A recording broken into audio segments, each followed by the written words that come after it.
네, 안녕하세요. 미국 주식 멘탈 캐화기 멘탈이 전부다입니다. 네, 미국 1위이자 세계 1위 기업 애플의 실적 발표가 코앞으로 다가왔습니다. 애플은 미국 동부 시간으로 1월 27일 오후 4시에 장을 마감하고 실적을 발표할 예정입니다. 한국 시간으로는 1월 28일 목요일 아침 6시경이 됩니다. 애플의 실적을 보고 싶으신 분들은 구글에서 애플 IR로 검색을 하시면 이렇게 인베스터 릴레이션스 링크가 뜹니다. 그걸 클릭하면 이렇게 애플의 IR 페이지가 뜨는데요. 밑으로 내리시다 보면 뉴스룸이 나오고 조금 더 밑으로 내리면 이렇게 파이낸셜 데이터 페이지가 나옵니다. 여기서 이 중간에 2020년 실적들이 이미 올라와 있죠. 애플은 이번 분기가 4분기가 아니고 2021년 1분기가 됩니다. 그래서 작년 4분기까지의 실적은 올라와 있는데요. 내일 모레 실적이 발표되고 나면은 여기에 2021년 1Q의 데이터가 새롭게 추가가 되겠죠. 실적은 이 가운데 있는 파이낸셜 스테이트먼트를 누르면은 볼 수 있습니다. 그래서 오늘 제가 말씀드리는 애플의 기존 실적들은 전부 여기에 올라와 있는 애플의 공식 데이터에 근거한 거고요. 당연히 이번 분기는 예측치에 근거한 거겠죠. 네, 우선 지난 4분기간에 애플의 실적을 보면은 매 분기 아주 큰 어닝 서프라이즈는 아니지만 그래도 시장 예측치를 항상 비트해 왔다는 걸 볼 수 있습니다. 이번 분기의 시장 예측치는 꽤 높아서 주당 순이익 1.4달러고요. 조금 더 자세하게 보면은 아이폰 매출이 6.4% 증가한 596달러, 아이패드 매출은 23.4% 증가한 74억 달러, 맥 컴퓨터의 매출은 20.4% 증가한 86억 달러, 그 다음에 웨어러블 제품의 매출은 14.8% 증가한 115억 달러, 그리고 서비스 매출은 19.3% 증가한 152억 달러를 예측을 하고 있습니다. 그래서 종합적으로는 매출 1028억, EPS 1.4달러를 예측하고 있는 거고요.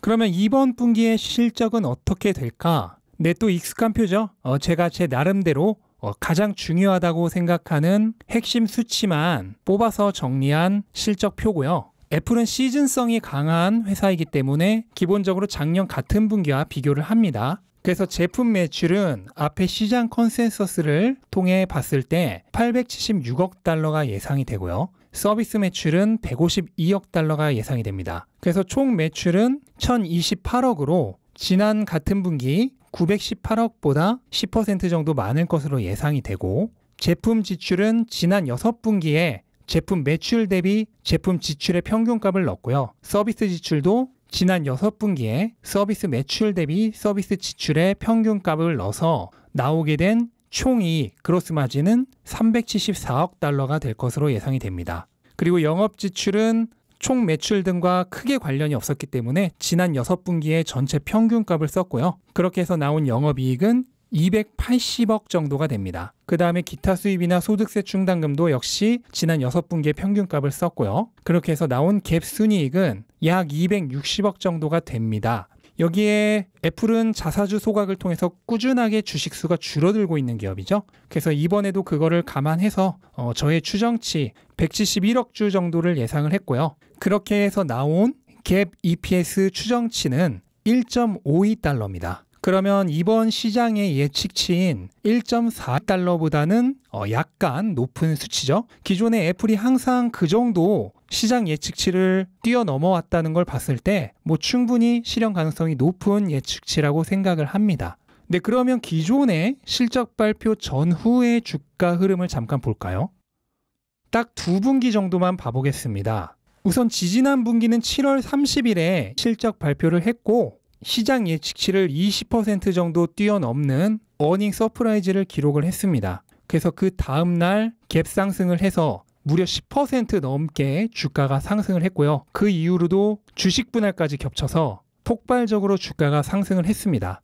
그 이후로 다들 아시는 나스닥 대조정을 겪었고요. 바로 지난 분기는 10월 29일에 실적 발표를 했고 시장 예측치 0.7달러 대비 0.73달러를 기록을 하면서 거의 정확하게 어닝 비트를 했습니다. 하지만 시장 기대치와 거의 똑같다는 실망감으로 인해서 그 이후로 주가는 잠깐 하락을 했는데 결국 실적이 나빴던 게 아니죠. 제가 그때 실적 분석을 할 때 이거는 실적이 절대 나쁜 게 아니다. 아이폰이 코로나 바이러스로 인해서 다음 분기로 밀려버렸기 때문에 그럼에도 불구하고 이런 실적을 낸 거는 엄청나게 좋은 거니까 오히려 애플에 관심이 있으신 분들은 이럴 때 더 사라고 제가 그 당시 조언을 드렸었습니다. 그리고 실제로도 바로 그날이 애플 주가의 바닥이었고요. 그 이후로 주가는 지금까지 꾸준히 상승을 해서 어제는 신고가인 145달러를 기록을 했습니다. 물론 이번 분기는 지금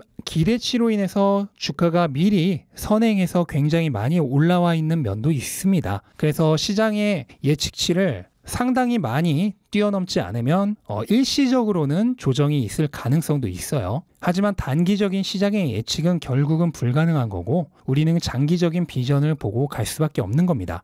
애널리스트들의 분위기는 좋습니다. 지난 주말 동안 목표 주가 줄 상향이 있었고 월요일 시장에서 신고가를 기록한 이유도 바로 이것 때문이죠. 레이몬드 제임스가 목표 가격을 140달러에서 150달러로 올렸습니다. 이유는 아이폰은 기대치에 부합할 거고 그 외 에어팟, 애플워치, 맥 등이 굉장히 실적이 좋을 것이다 라고 얘기를 했고 특히 5G 아이폰은 지금 2년의 아이폰 교체 주기와도 맞물려서 굉장히 좋을 것이 분명하기 때문에 목표 주가를 올린다고 얘기를 했습니다. 그리고 웨드부시도 목표 주가를 올렸습니다. 160달러에서 175달러로 올렸는데요. 역시나 이유는 아이폰 12가 5G와 교체 사이클에 맞물려서 굉장히 좋을 것으로 예상한다고 얘기를 했고 에버코어 ISI도 목표 주가를 145달러에서 160달러로 올렸습니다. 역시나 이유는 아이폰 12의 슈퍼사이클 이유가 가장 컸고 또한 마진율도 더 좋아질 것이라고 얘기를 했습니다. 그리고 특이하게도 애플카 얘기를 했어요. 5년 내에 애플카가 출시될 것으로 기대한다고 얘기를 하면서 목표가를 올렸고요. JP모건은 150달러에 목표 가격은 그대로 반복을 했습니다. 하지만 어쨌든 현재 가격보다 높죠? JP모건은 아이폰 12, 아이패드 맥의 수요가 전반적으로 모두 좋을 것으로 예상을 하고 처음에 말씀드린 시장 컨센서스, 시장 예측치보다 훨씬 좋은 1,100억 달러의 매출과 1.56달러의 EPS를 예상을 했습니다. 이렇게 굉장히 전반적인 시장의 기대치가 높기 때문에 분명히 실적은 좋게 나올 것 같습니다. 다만 주가는 기대치가 높은 만큼 어떻게 될지는 쉽사리 예측은 하기는 힘듭니다. 하지만 좋은 실적을 냈다는 것 그 자체가 기업이 건전하게 원래 가던 길을 잘 가고 있다는 증명이기 때문에 장기 투자자라면 내가 애플을 처음 매수했을 때의 그 기업의 미래 가치가 흔들리지 않았음을 확인했다면 조금도 매도할 필요는 없습니다. 혹시라도 실적 발표 후에 뉴스에 팔아라가 나온다면 오히려 매수 기회로 삼아보시는 것도 좋을 것이라 생각을 합니다. 네, 이상 애플의 실적 발표를 앞두고 관련된 얘기를 정리해봤고요. 영상이 도움이 되셨다면 구독과 좋아요 부탁드리고 영상 끝까지 시청해주셔서 감사합니다. 이만 마치겠습니다.